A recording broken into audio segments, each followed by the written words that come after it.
প্রিয় দর্শক সকলকে স্বাগত জানাই। আজকে আমরা কুপার পাওয়ার সিস্টেমের কন্ট্রোল ট্যাব এফএক্সডি মডেলের এসিআরের প্রোটেকশন সেটিংগুলো দেখব। আমরা প্রথমেই যদি প্যানেলটা দেখি দেখবেন যে এই অবস্থায় দেখা যায়। এখানে আসলে অ্যালার্ম একটা সিগন্যাল চলে আসছে। আমরা অ্যালার্মটা কিভাবে রিসেট করব, প্রথমে আমরা চলে যাব হচ্ছে অ্যালার্মে যাব। এন্টার দেওয়ার পরে এখানে রিসেট অ্যালার্মে এন্টার দেওয়ার পর ইয়েস দিলেই কিন্তু ওই সিগন্যালটা চলে গেছে। এবং দেখেন আমরা যদি কোনো একটা এসিআর যদি ওপেন করি তাহলে আমরা কিন্তু ইনিশিয়ালি অবস্থায় দেখতে পাবো উপরের দিকে কন্ট্রোল ওকেতে এবং এসি পাওয়ারে বাতি জ্বলে আছে, আর নিচের দিকে দেখেন 3টে বাতি জ্বলে আছে, নন রিক্লোজার আর এ ব্লকড এবং হচ্ছে যে সুপারভাইজার কন্ট্রোল, এই 3টে বাতি জ্বলে থাকবে। আর এদিকে এসিআর যেহেতু ক্লোজড বাতি জ্বলে আছে, তা আমরা এই অবস্থায় এসিআরটা মূলত দেখতে পাই। এবার আমরা প্রোটেকশন সেটিংগুলো করে দেখি। আমাদের ইনিশিয়ালি এইভাবে দেখা যাবে, প্রথমে সেটিং, তারপর মিটারিং, তারপর সিকোয়েন্স অফ ইভেন্টস থাকবে। প্রথমে আমি সেটিংয়ে এন্টার দিব। সেটিংয়ে এন্টার দেওয়ার পরে দেখবেন এখানে মোড অবলিক ভিউ সেটিং। আমি এরপরে এন্টার পাসওয়ার্ড 00 দিয়ে পাসওয়ার্ড দিয়ে এন্টার করলাম। অ্যাক্টিভ প্রোফাইল এগুলো কোনো কিছু চেঞ্জ করার দরকার নেই। আমরা ওভার কারেন্টে চলে গেলাম 3 নাম্বারটাতে।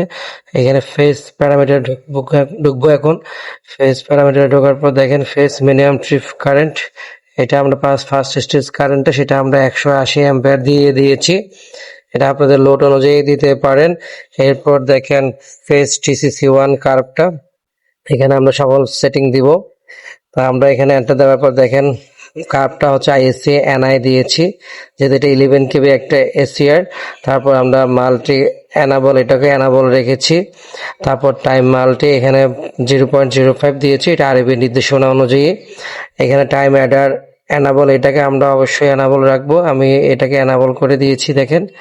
তারপর হচ্ছে টাইম অ্যাডার 0 মিলিসেকেন্ডে আছে।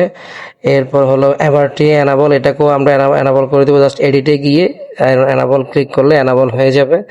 তারপর হচ্ছে এমআরটি 13 মিলিসেকেন্ড আছে রেখেছি আমরা। এসসিটি এনাবল, এগুলো অবশ্যই এনাবল রাখতে হবে। দেন হচ্ছে যে আমাদের এসিটি মাল্টি, এই মাল্টিটার একটা হিসাব আছে, এটা আমি হিসাবটা করে দেখাবো।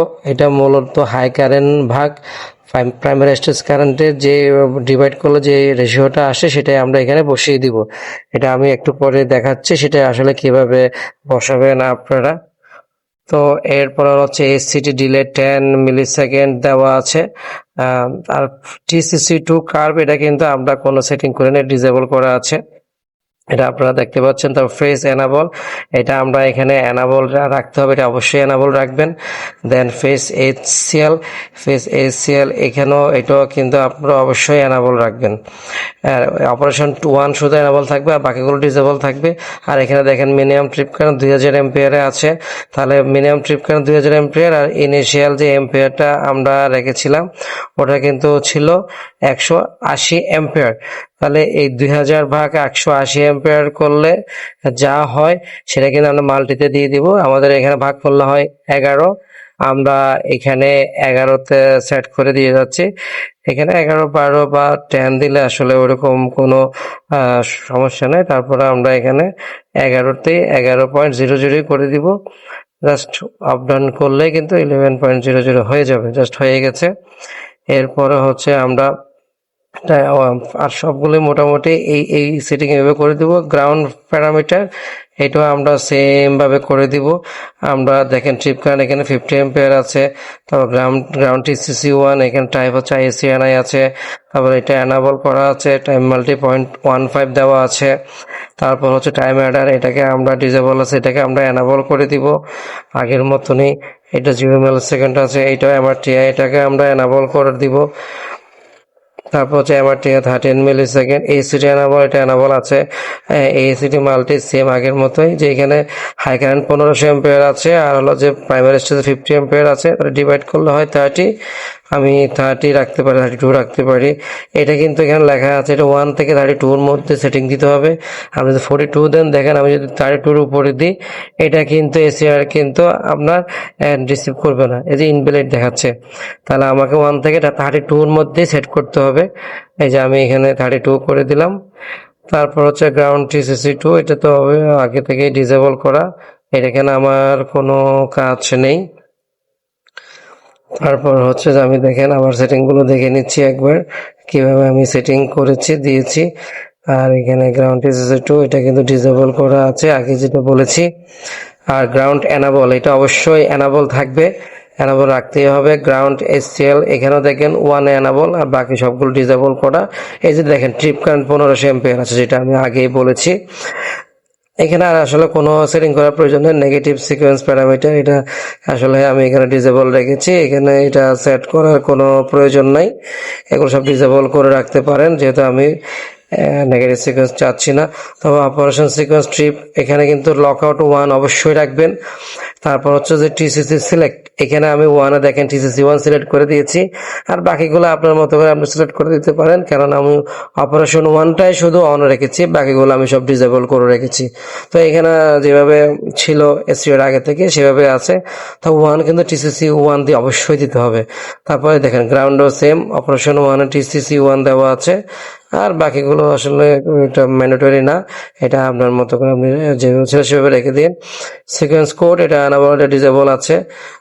তারপর হচ্ছে রিসেট টার্গেট, এটা 2000 ms দেওয়া আছে। কোল লোড পিকআপ এটা এনাবল করা আছে দেখেন। এরপরে এখানে আমি ফেজে দিয়েছি 1000 এম্পিয়ার, এটা আপনার মতো করে আপনি সেট করে নিয়েন।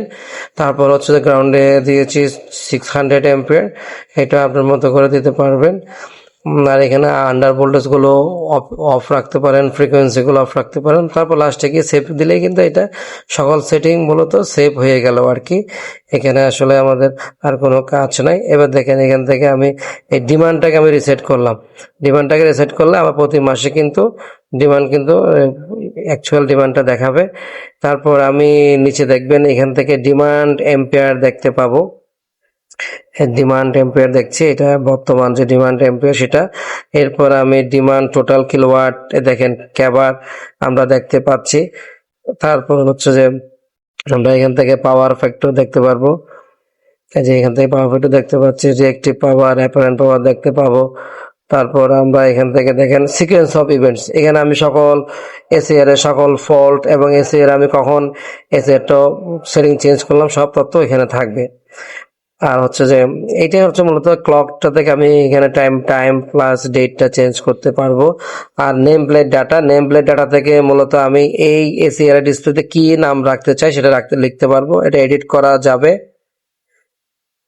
মূলত এইসব সেটিং করে দিলেই আপনার এই এসিআরটা সঠিক কাজ করবে। অনেক সময় দেখা যায় ফল্ট হলে 33 KB ট্রিপ করা যায়, এটা হবে না। এবং অনেক সময় দেখা যায় গ্রাউন্ড ব্লক করে এসিআর ক্লোজ করতে হয়। তো এইসব সেটিং করে দিলে আশা করি আপনাকে কোনো কিছুই করতে হবে না, এসিআরটা অটোমেটিক কাজ করবে। আর এটা হচ্ছে পিছনের পার্ট, দেখেন এখানে পাওয়ার কেবল উপরের দিকে। আর এখানে দেখেন মাঝখানে ব্যাটারি সেট নামে একটা কিন্তু বাটন আছে, লাল বাটন।